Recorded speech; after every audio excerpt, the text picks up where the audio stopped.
Can I call you Rose? 'Cause you're sweet like a flower in bloom.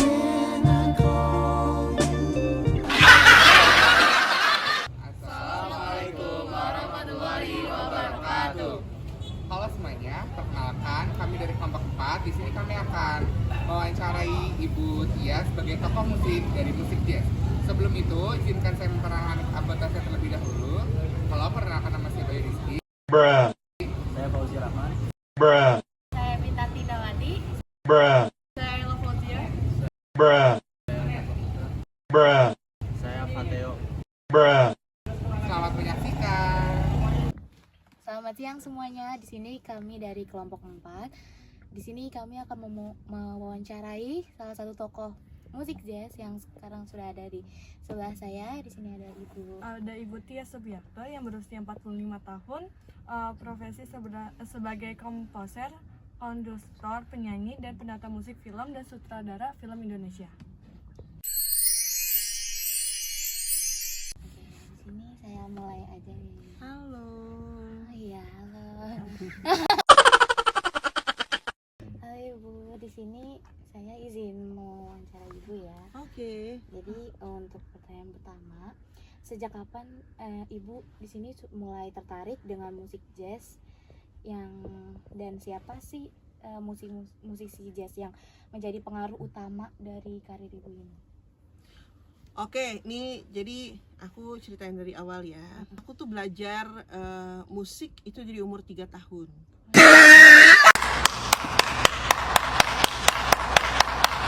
Pada waktu itu umur 3 tahun aku belajar elektron. Aku memang nggak bisa baca abjad, aku bisanya baca not balok gitu. Umur 4 tahun aku pindah belajar piano. Abis itu kan di satu sekolah tuh namanya Yamaha Musik Indonesia pada waktu itu yang di Jalan Bumi. Nah abis itu waktu umur 6 tahun aku pindah ke satu sekolah musik namanya Yayasan Pendidikan Musik. Di situ selama 7 tahun aku belajar piano klasik. Kita digembleng secara teori dan secara praktek. Kebetulan di kelas teori itu aku dapat gurunya waktu itu Pak Edi Espartadinata, mungkin almarhum ya. Waktu itu beliau mengajar record suling, tahu kan suling? Oke. Dan kebetulan pas itu di tahun 90-an gitu, aku tertarik dengan satu sosok namanya Candy Dulfer. Candy Dulfer seorang saksofonis perempuan asal Belanda. Nah, jadi waktu zaman TV kita itu pakai decoder, itu sebelum acara TV-nya dimulai tuh pasti ada video klip Candy Dulfer gitu.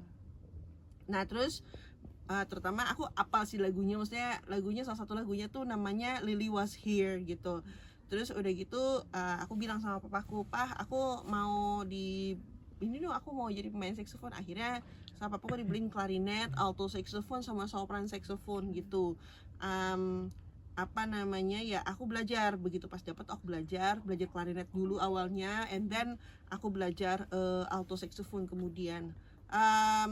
Lagu jazz pertama yang memang aku tertarik banget adalah Girl from Ipanema, karena pada waktu itu emang itu menjadi materi aku belajar alto saxophone. Jadi biasanya tuh kalau misalnya kita belajar alat musik tuh biasanya ada pemanasan, kemudian ada kita mesti main lagu kan, supaya memperlancar itu dan belajar untuk pemahaman penghayatan si lagu tersebut gitu. Jadi itulah Girl from Ipanema pertama kali. Abis itu beralih ke SMA, kebetulan adik-adik saya juga belajar musik juga. Jadi beralih ke SMA, kebetulan ada Dion Subiakto on drums, terus Sati Subiakto di keyboard, terus dengan teman-teman kami yang memang musisi gitu. Memang kecintaan si Om Dion sebagai drummer tuh emang bener-bener terpengaruh oleh Dave Weckl, Akira Jimbo, itu yang membuat kami main jazz gitu. Kami main jazz, kami ambil genrenya itu waktu itu fusion dan Latin gitu. Dan kita sempat main di Jack Jazz Festival di tahun 96 97. Cuman kalau untuk profesi memilih jalur musik jazz, enggak. Aku tidak memilih musik jazz karena pada akhirnya manusia kan butuh berprofesi ya. Profesinya itu memang harus berhubungan dengan masyarakat dan kebutuhan masyarakat gitu. Jadi di tahun 97 aku memang memulai karir yang sebenarnya itu sebagai pembuat musik iklan. Kenapa pembuat musik iklan? Karena di situ pembuat musik iklan itu membuat musik untuk iklan, musik untuk kebutuhan masyarakat gitu. Itu sebabnya akhirnya aku terjun ke istilahnya tuh applied music gitu. Kalau misalnya bertanya itu kalau musik jazz gimana, ya itu masuknya ke pure music gitu. Jadi dibagi dua tuh, pure music sama applied music. Itu di tahun 97. Itu pas aku lulus SMA. Lulus SMA bikin musik iklan. Tahun 98 aku jadi konduktor TNT Orkestra. Pada waktu itu aku konduktor termuda di Indonesia. Waktu TNT Orkestra aku juga nggak main jazz, kita bawainnya sholawat. Jadi kita bawainnya sholawat gitu, jadi bukan jazz gitu. Nah cuman makanya aku bilang kalau misalnya dibilang tokoh jazz, aku bukan tokoh jazz, tapi kalau main jazz iya. Pada akhirnya aku memang jadi tokoh jazz, terus kemudian itu enggak gitu. Tapi menjadi musisi iya gitu. Tapi jazz tuh cuman dibawakan aja. Jadi kayak kita bisa mainin apa, misalnya yang jazz standar, apa LOVE yang ada di Real Book gitu, atau apa namanya, mungkin Don't Get Around Much Anymore, atau mungkin Misty, atau mungkin banyak musik jazz tuh banyak sekali gitu. Aku mau nanya, bagaimana ibu menembangkan gaya bermusik ibu? Apakah ada metode tertentu yang ibu gunakan untuk latihan atau eksplorasi musik? Oke, jadi kalau waktu pas masih di sekolah musik tentu ngikut gurunya ya, karena kan guru itu akan mengajarkan itu pertama tentang teknik, yang kedua tentang apa, penghayatan, itu udah pasti gitu. Tapi begitu pas selesai lulus SMA kesana harus terjun ke masyarakat, itu memang harus explore sendiri. Misalnya saya pernah satu iklan jinglenya mesti bikin 33 jingle. Karena itu merepresentasikan 33 daerah. Mau nggak mau harus belajar musik tradisi. Seperti waktu pas aku bikin musik film Sang Pencerah, itu juga harus explore gamelan karena settingnya ada di Jogja. Kemudian ternyata aku baru tahu musik itu juga dipengaruhi oleh kasta. Jadi misalnya yang ada di istana itu musiknya harus seperti apa. Kemudian kalau musik untuk yang rakyat jelata pada waktu itu 1800-an soalnya kan ya. Nah itu itu ada sitar gitu. Kalau di pesisir itu musiknya kayak apa? Itu beda-beda semuanya. Di situ yang memang lebih menarik gitu. Oke, untuk selanjutnya, apa sih momen atau pencapaian terbesar dalam karir musik jazz ibu yang paling berkesan? Dan bolehkah ibu ceritakan sedikit tentang perjalanan karir ibu dalam musik jazz ini? Oke, kalau untuk ini kita bagi dua aja ya, jadi nanti biar kebutuhannya gimana tinggal diedit. Kalau jazz itu paling manggung aja, jadi panggung satu ke panggung lain. Misalnya Jak Jazz 96, Jak Jazz 97, Java Jazz tahun 2008. Pada waktu itu aku di hire as an orchestra, mengiringi satu grup band blues namanya Hakemate. Ya, kita main Jimi Hendrix gitu, blues gitu. Jazz tuh nggak cuman jazz yang kalau sekarang kan jazz Hi-Fi lah, Raisa lah, itu juga bukan jazz, itu pop gitu. That's not jazz, that's pop gitu. Jadi memang harus dibenahi si pengertian tentang jazz gitu, yang mana jazz itu tuh kalau yang sekarang tuh beredar tuh bukan jazz gitu.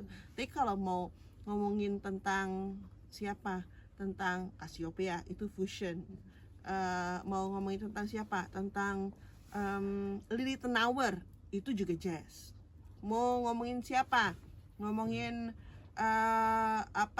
Yellow Jackets itu jazz gitu. Earl Klugh itu juga jazz gitu. Nah itu jadi emang macam-macam. Itu kalau di dunia musik jazz ya gitu. Tapi kalau aku memang sekarang lebih banyak di ke penataan musik film. Jadi masuk ke industri perfilman tahun 2007 dan pencapaian yang paling aku nggak bisa lupa adalah pada waktu itu dapat penghargaan sebagai Best Music Asia Pacific Film Festival tahun 2017 gitu. Itu pencapaian yang memang aku juga nggak bisa terlupakan lah ya gitu. Itu kan memang salah satu dari bagian bela negara toh gitu. Jadi ya itu yang tidak bisa terlupakan. Kemudian satu hal yang memang tidak bisa terlupakan lagi ketika bikin musik film Soekarno, komposisi yang aku bikin itu dimainkan di Moskow, di record di Moskow. Aku bersama Moskow Studio Symphony Orchestra bikin komposisi itu, kemudian ya udah tayang di Indonesia lah film Soekarno gitu. Alhamdulillah. Selanjutnya aku mau nanya, apakah pernah melibatkan musik jazz di dunia perfilman atau periklanan? Itu sudah pasti ada. Cuman memang karena memang dapat bagiannya itu not so jazz gitu, dan memang tidak ada jazz sama sekali. Memang ada beberapa bagian. Misalnya kalau di kafe aku masih bisa memberikan membuat musik untuk di kafe dalam genrenya mushroom jazz gitu. Ya aku juga baru tahu sih ada istilah mushroom jazz gitu, tapi mungkin itu lebih kepada waktu pas aku terakhir aku berada di dunia musik jazz itu terakhir tuh yang paling muda banget dan paling bergabung gitu dengan genre jazz satu dengan yang lainnya gitu, itu adalah acid jazz. Acid jazz itu jazz tapi memang ada DJ-nya, terus memang ada loopingnya dan lain sebagainya gitu. Itu di perfilman biasanya sih begitu, masuknya untuk ambience cafe gitu. Adegan ada tapi jarang. Waktu itu aku memakainya itu di film Cinta di Saku Celana. Oh nggak salah, itu film udah lama banget sih. Apa ada yang mau ditanya lagi?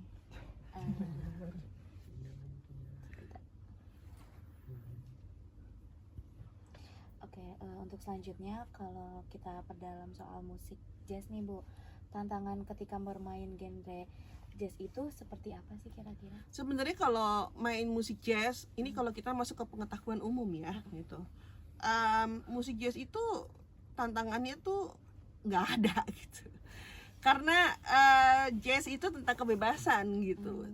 Udah tahu belum sejarah jazz? Jazz itu adalah adalah kebebasan. Jadi kalau orang yang memang suka kebebasan dan tidak suka keteraturan, berarti dia tidak main klasik, dia mainnya jazz gitu. Makanya itu kalau misalnya dilihat dari, sempat ada satu poster, aku sempat punya gitu, cuman lupa ya. Ada satu posternya itu jadi kayak jazz tree gitu. Atas itu yang aku sebutin tadi, acid jazz, ada jazz mushroom mungkin ya, terus udah gitu ada fusion segala macam, ada standard, ada swing, ada mainstream. Itu di bawahnya tuh ada akarnya, ada Gregoriannya, ada bluesnya. Blues itu kan sebenarnya kan curahan hati pada waktu zaman perbudakan ya gitu, itulah blues gitu. Kemudian ada kalau untuk harmoni ada marsnya, jadi militer, musik-musik yang militaristik juga ada mempengaruhi jazz itu sendiri gitu. Kayak gitu, itu banyak sekali gitu, rootsnya tuh banyak banget gitu. Jadi memang jazz itu ya aslinya ya memang merdeka, kebebasan. Pokoknya aku bebas, aku nggak mau terikat dengan not yang ada di situ gitu, nggak mau gitu. Aku tuh bukan anak klasik, aku tuh bukan main di orkes gitu, kayak gitu. Itu memang sejarah jazz tuh seperti itu. Jadi kalau misalnya dibilang kesulitannya apa, nggak ada kesulitan sih. Yang penting tuh kita kalau memang mau main jazz itu harus menguasai prinsip-prinsip yang ada di musik. Tangan nada misalnya. Tangan nada itu kalau jazz tuh harus bisa menggunakan modes. Modes itu dari Ionian, ada Phrygian, ada Mixolydian, ada Dorian, ada nanti baca sendirilah. Itu modes itu memang harus digunakan di situ gitu. Bisa memainkan musik jazz jika ada Ya. kemauan. Ya, semua bisa main jazz gitu. Terus jazz itu juga nggak terlalu teridentik dengan chord miring tuh. Chord miring itu belum tentu musik jazz ya, guys. Jadi chord miring bisa digunakan di segala macam genre gitu. R&B bisa menggunakan chord miring bisa gitu. Enggak, kalau jazz itu tuh nggak ada pakemnya gitu. Jadi emang bebas gitu. Mau improvisasi 28 bar atau mau improvisasi 50 bar juga nggak ada masalah, yang penting puas gitu. Dan nggak ada yang salah, nggak ada yang bilang kalau misalnya kita main nggak ada yang bilang salah, nggak ada yang bilang benar, enggak ya, suka-suka aja gitu, kayak gitu. That's jazz gitu. Suka hati mainnya. Suka hati. Beda sama ya itu dia, makanya beda sama pop. Kalau pop itu memang terstruktur gitu, terstruktur. Kemudian memang dia menggunakan mayor dan minor saja gitu, normal-normal aja, itu pop begitu. Beda kalau jazz tuh ya itulah, makanya karena memang mungkin karena memang itu awalnya dari yang klasikal, kemudian mungkin sempat ada perubahan, ada pemberontakan, peristiwa-peristiwa yang membuat jazz itu semakin berkembang. Nah itu memang harus dicek sejarahnya gitu. Oke, aku mau nanya lagi. Menurut pandangan Ibu, bagaimana dunia permusikan jazz sekarang yang mungkin sudah tidak seperti era dulu lagi dengan melibatkan musik-musik elektrik yang lebih kekinian? Sebenarnya jadi gini, aku kemarin sempat main di PJGTC. Oke. Setelah aku juga nggak ngerti ya kenapa jadi aku main pertama, kemudian nggak tahu lah panitia, kemudian ada musik selanjutnya gitu. Buat aku sih memang that's not jazz gitu. Itu tuh memang lebih kepada arah pop dan R&B gitu. Dan emang kalau elektronik makanya itu dia, chord itu maksudnya chord miring itu tidak selamanya chord miring itu jazz gitu. Kayak gitu sih, makanya harus dicari pakemnya gitu. Dan orang tuh banyak yang salah arti gitu loh, R&B adalah jazz. Enggak, R&B itu bukan jazz gitu. Jazz itu ya jazz gitu. We're talking about freedom, bukan we're talking about yang R&B terus udah gitu sosok groove gitu terus itu jazz. Enggak, bukan itu, bukan. Sekali lagi bukan gitu. Kayak gitu sih. Karena ya itu jazz tuh macam-macam juga. Latin juga bisa dibilang jazz, samba dibilang jazz, terus udah gitu bossa nova dibilang jazz. Jadi banyak ya. Banyak gitu, semua tipikal-tipikalnya banyak gitu. Asal memenuhi unsur itu, kebebasan. Dikasih nggak para pemainnya kebebasan untuk improvisasi? Kalau misalnya nggak dikasih kesempatan untuk improvisasi, that's not jazz. Itu bukan jazz, itu pop gitu. Apapun itu pop gitu loh. Ya, masih banyak yang kayak ngira pop itu kadang jazz juga kan. Jadi kayak Iya, dan ternyata bukan, it's not gitu. Jazz itu tuh pakemnya adalah ketika kita sebagai pemain satu band nih misalnya, ini kita satu band, aku ngasih kesempatan kepada Mbak siapa namanya? indah. Mbak Indah untuk improvisasi. Oke, sepuas-puasnya lah, udah sampai ujung emosi segala macam. Oke, abis itu mempersilahkan kepada Mbak Ayla untuk improvisasi segala macam. Abis itu kembali ke pakem gitu. Oke, that's just paham ya. Jadi kalau misalnya kayak yang siapa? Raisa, Hi-Fi gitu. Itu jazz bukan? Itu pop. Pop. Kalau misalkan tanggapan Ibu kayak gimana ya, banyak orang bilang musik jazz itu adalah musik yang paling rumit. Sebenarnya kalau misalnya mau dibilang rumit, nggak rumit sih. Cuman memang kalau untuk di Indonesia penikmatnya itu jarang gitu. Makanya yang R&B akhirnya masuklah ke jazz festival. Karena apa? Kalau misalnya dimasukin jazz murni, kagak ada yang mau nonton itu jazz festivalnya. Beneran asli gitu, asli. That's the real problem gitu. Jadilah si jazz festival itu dimasukinlah yang R&B dimasukin ke sana, yang ini emang siapa? Loh kok begitu gitu. Itu benar-benar dimasukin semua gitu. Jadi supaya apa? Supaya orang pada mau datang, terus udah gitu udah jelas-jelas nyanyi R&B, nyanyi pop, di jazz-jazzin gitu. Ya Allah, gitu deh pokoknya. Gitu sih. Ya, untuk pertanyaan terakhir, apa sih nasihat ibu untuk anak-anak muda dari pelajar atau musisi muda untuk musik jazz ini? Oke, jadi kalau untuk generasi muda, coba benar-benar harus mencari literasi yang jelas tentang musisi jazz gitu. Mesti literasi yang jelas tentang musik jazz gitu. Jadi jangan aku dibilang tokoh jazz. Bukan, aku penata musik film, tapi aku bisa menjelaskan jazz gitu. Jadi kalau jazz itu literasinya memang harus jelas, dan memang aku baru tahu nih jenis-jenis jazz tuh apa aja gitu. Jadi jazz itu pasti ada kebebasan, itu tuh harus dicari tahu. Semakin banyak kita literasi, semakin kita itu tidak terkontaminasi oleh yang orang nganggap itu jazz gitu. Gitu.